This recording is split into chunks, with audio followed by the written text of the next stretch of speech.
Good morning, this is Erica with Launching Legacies. Welcome to our daily devotional. Today we are finishing the last of the Beatitudes, right? We're looking at Matthew, the 5th chapter, and this is the last Beatitude that Jesus tells us that we should embrace if we're going to serve others. So let's read it. It's Matthew chapter 5, verse 11, and it says, "Blessed are you when people insult and persecute you and falsely say all kinds of evil things against you because of me. Be glad and exceedingly joyful, for your reward in heaven is great. For in the same way they persecuted the prophets who were before you." In the same way they persecuted the prophets who were before you. All right, so what does this attitude have to do with? This is saying, look, you suffer for me. If you're blessed, if you suffer for me. Now, I want to just clarify, because there's a lot of people who misunderstand this concept of when they're doing something for Christ or when they're doing something for themselves. And it's always just like this stumbling block for us as we believe, because we're almost always thinking if we love Christ that everything we do is for him.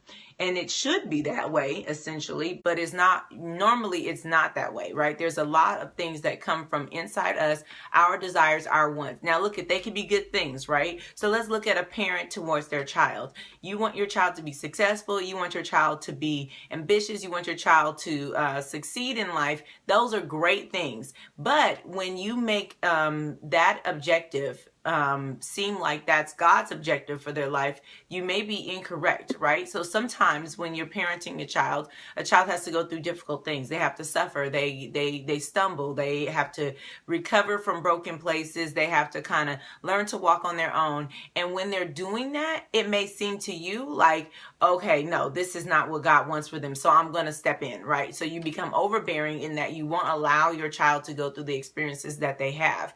Now, that may seem like, oh, I'm protecting my child, I'm doing what's best for my child. That it may seem like you're doing what's best for your child, but it may not be what really God wants for your child. So I think that's a good example when we're saying, okay, we think that we're doing something for Christ's sake, because you're like, oh, God has a purpose for their life. He wants something good for them. He wants them to have great experiences. And then you get in the way of them growing to be the people that God wants them to be, because you are inserting yourself in your position to protect them from the things that you don't know why they're there, right? So some things are in our life to develop character, and if a person is overbearing, they can stop the character development by coming in and interjecting their own self or their own position before they know what God is intending. And that's a good example of sometimes how we will be thinking we're doing something for Christ's sake, but we're really doing it for ours, right? And at the heart of the whole thing is that we're afraid that this person's not going to succeed.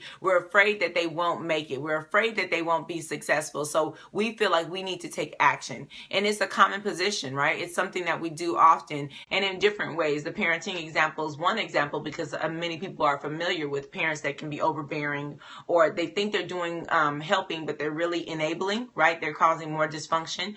So when that happens, it becomes kind of clear for everybody on the outside. But what do we do in our lives that we don't necessarily recognize as not about God, but more about us? Those things are not included in this beatitude. That's my whole point, right? This beatitude says, look, you're blessed when you suffer, when people falsely accuse you, when they say all kinds of lies about you, when they say evil things about you because of me. Right? So if you're just doing what I told you to do, right? You're following me, you're staying on my road with me and doing what I've asked you to do, and they lie about you and they talk about you and they disregard you or they say evil things about you, then you're blessed in that place, right? Because this is common for those who were the prophets. They were mistreated.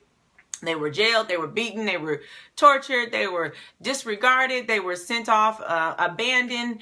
Some of them lived in caves while they were running. They had all kinds of difficult things happen to them. And they were doing this for my sake. They were doing what I wanted them to do. So you'll be in a good company if you are suffering for Christ. But on the other hand, if you're suffering for yourself because you have an objective that you're trying to advance, you need to check yourself, right? Because Christ is saying that in the same passage, and I'm just going to review what he says in this passage in Matthew, which is the part of the Sermon on the Mount, right? While he's on top of the mountain talking to the people who are going to serve, he says really clearly, look, there's going to be some people at the end of this thing.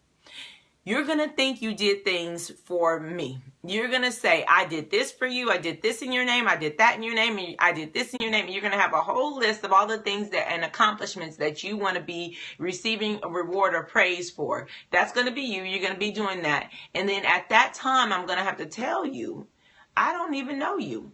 Whatever you thought you were doing, you didn't do that for me, because I don't even know you. So I'm going to ask you to leave, because where you worked, you labored in your own right, not for me.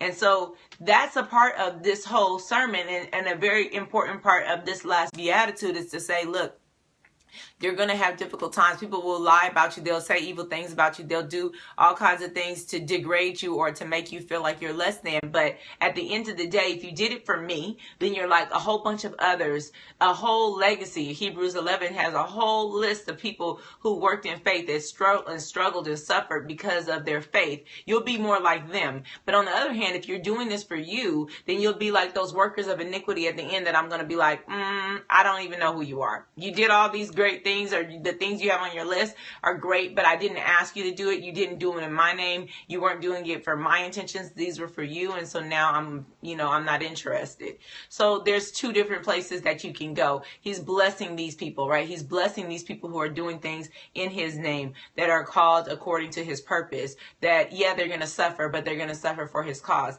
And now you might be thinking, okay, well, this is great, but why in the world would he have us be in a position in which we suffer? Well, the situation is this.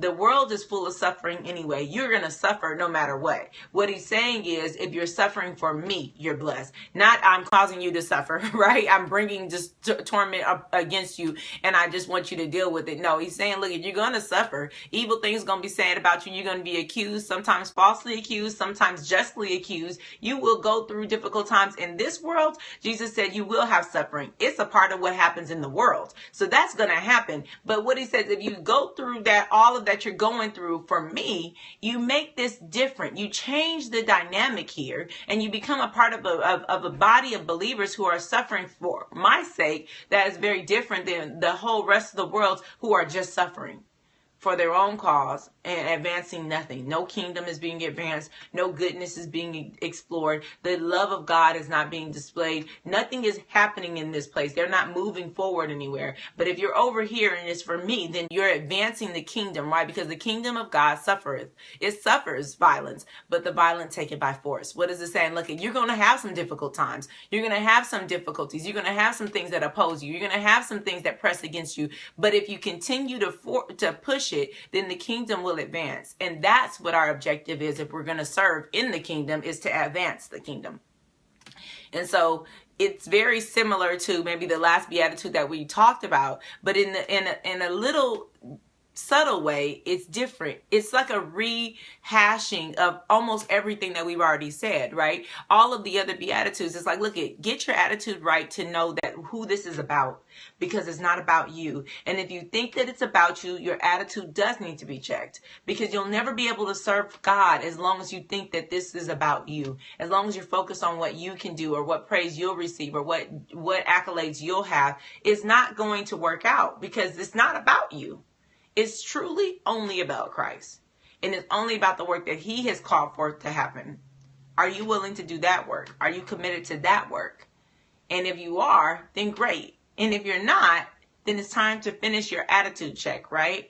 Look at yourself, examine yourself, and determine what it is in your life that needs to be changed, what needs to be turned around.